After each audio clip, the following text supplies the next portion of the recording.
Hello guys and welcome to the channel, and I'd like to wish you all a very happy Halloween. And tonight we've got a very special review for two reasons. One, we're reviewing one of the greatest, not just horror films, but movies of all time, but also reviewing the birthday gift that I got from my son, and it's the 4K edition of The Exorcist. Now, I expect most of you probably seen this film. If you haven't, I'll run through a little synopsis for you. I won't go too in depth to it. I'll try not to. The film starts in northern Iraq, where we're joining an archaeological dig, and there's loads of sort of like locals,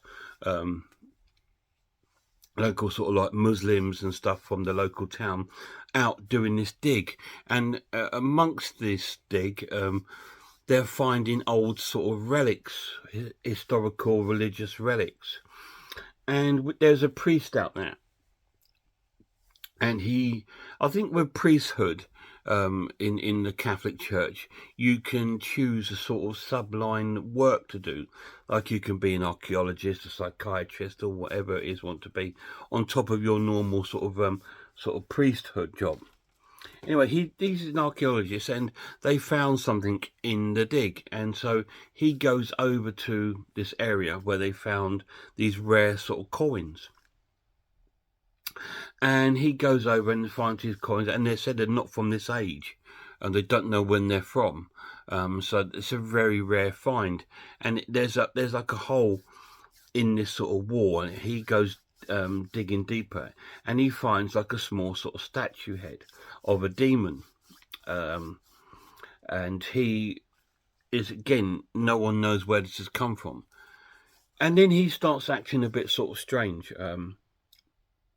Since the discovery, he's obviously suffering from a heart condition, as we see him like sitting in the local town market, drinking their sort of Arabian sort of tea, and they're and he's taking these pills, and we then sort of see him at some sort of museum where he's talking about these finds and looking at them, and the clock stops. All these little weird things start happening, and he goes to visit the site, and we go with him to the site, and we see it's like a little sandstorm kicking off there, and he nearly gets run down on his way to the site and all this sort of thing. So we sort of follow his journey to the dig site, and when he gets there, he sets eyes on the main statue, and there's a huge statue of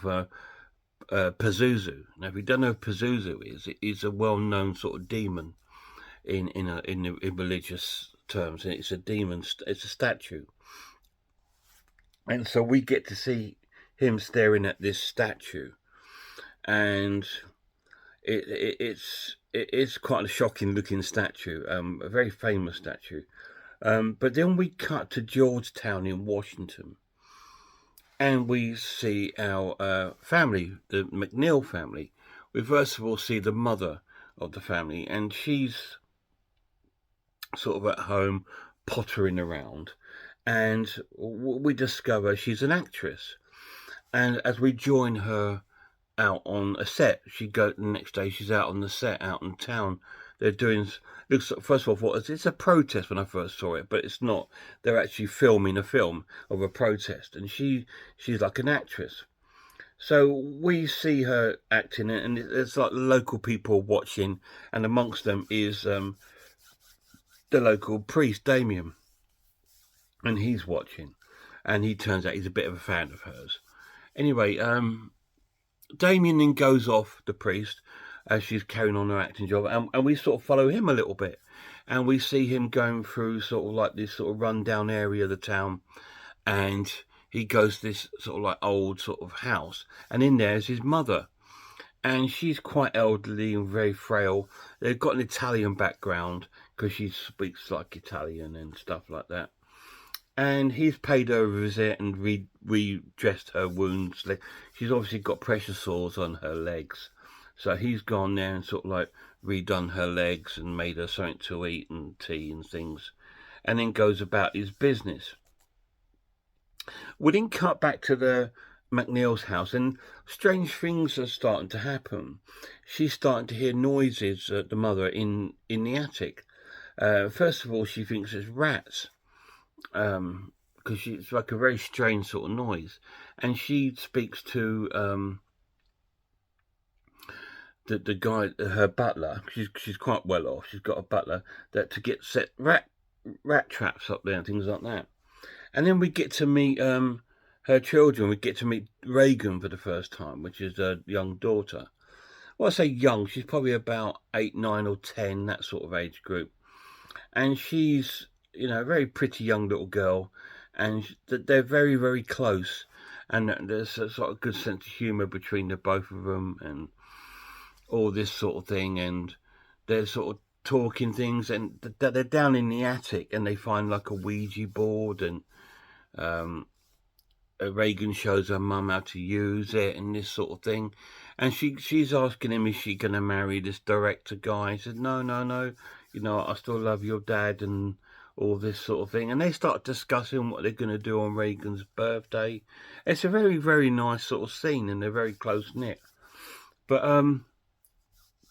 as the sort of film progresses down a little bit, move forward a little bit, Reagan starts to demonstrating some sort of issues, some sort of health issues, and which, first of all, they're wondering if some sort of tumour or something like that, or that they actually believe that she's got some sort of disorder of her nerves that's making her sort of have sort of like random bursts of anger and saying things like her bed shaking, and also swearing and doing things that she doesn't normally do.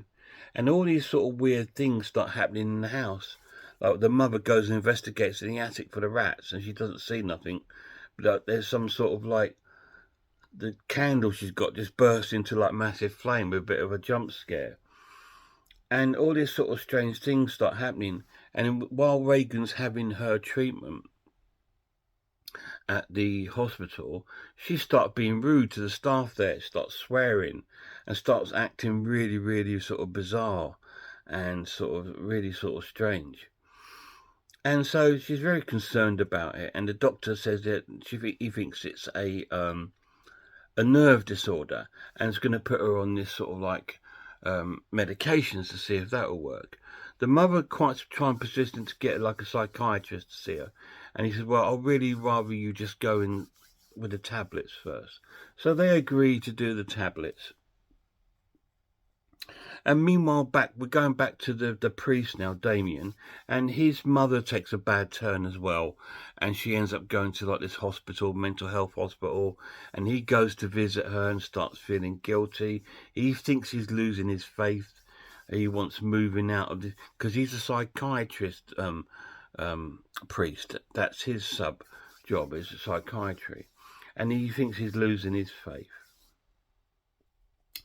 So we follow his story a little bit, and on the underground he comes across this old sort of like veteran there, and is begging him for money sort of thing, and all these sort of little strange, little tiny little things are happening throughout the film.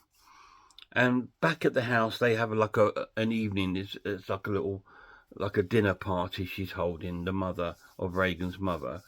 And she's got all the film crew around and stuff like that, and they're having this sort of sing-song round the piano, and Reagan comes down and says to one of them, you're going to die up there, and then she then starts to pee on the carpet. So all these little strange things are happening. So what is causing this? Is Reagan actually got some sort of tumour, or is she suffering from this nerve disorder, or is it something else? Is it a possession that the title leads you to believe? You need to watch it and find out, because that's all the synopsis I'm going to tell you. You probably know the film anyway, but that is a sort of like the first sort of 15-20 minute synopsis of the film, giving you a little grip of the story and some of the strange things that are happening. And there's another very strange, bizarre thing that happens in the church, we come across a statue that's been vandalized, which is quite disturbing as well. And we see that, and it's all these weird things, and it all seems to happen since the discovery of these relics in North Iraq. So it's a connection between that. You need to watch it and find out. What do I think of The Exorcist? It's an incredible film. It's an amazing film. It's just a ride. It's just a ride. It's an out and out haunting of a ride. It's a very sort of slow start to the film. It takes about 45 minutes to get going, but then it's non-stop. Sort of like turns into this demonic possession horror movie, and it's absolutely incredible. And for its time, this is made in the 70s, guys, the early 70s. For its time, 1973 it was made. It's so advanced for its time. It's better than any horror film that's made today. It really is. We got lots of demonic films, and some of them are amazing, Devil's Due and things like that. But they just don't, The Devil's Own and things like that, they just don't hit it as hard as The Exorcist does. It's just so hard hitting, and it's absolutely shocking in places as well. And it's a very disturbing film. It was a video nasty. It was banned in the UK for years. This edition contains the theatrical cut and the director's cut. If you're going to watch it for the first time, I advise you to watch the director's cut, because it does have scenes that are not in the original. So it's definitely worth watching the director's cut, because it's the fuller movie, and it's great. But it's still not very long. It's still about 90 minutes as a director's cut.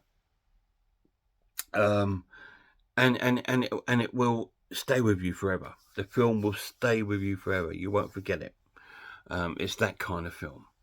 The pluses of this one, it is the greatest 4K I own. The picture is phenomenal. It looks like it was filmed this year, not back in 1973. It's so sharp, it's so vibrant, yet still shows its age of the clothes and the setting. It still doesn't lose any of that, but it looks modern, and it looks absolutely superb. They've cleaned it up so much. It is the best I've ever seen the film looking. I mean, I've had it on VHS, DVD, Blu-ray. I've got the Blu-ray of it. But the 4K edition, wow, it blew me away as soon as I put it on. I thought, my word, this looks amazing. Absolutely incredible. And the sound is fantastic.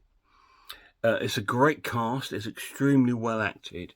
It's definitely one of the best acted horror movies ever, which deserves a phenomenal amount of acting Oscars. But obviously horror is something that doesn't really get a look in at things like that. The story is amazing. It's absolutely perfect. It's filmed immaculately.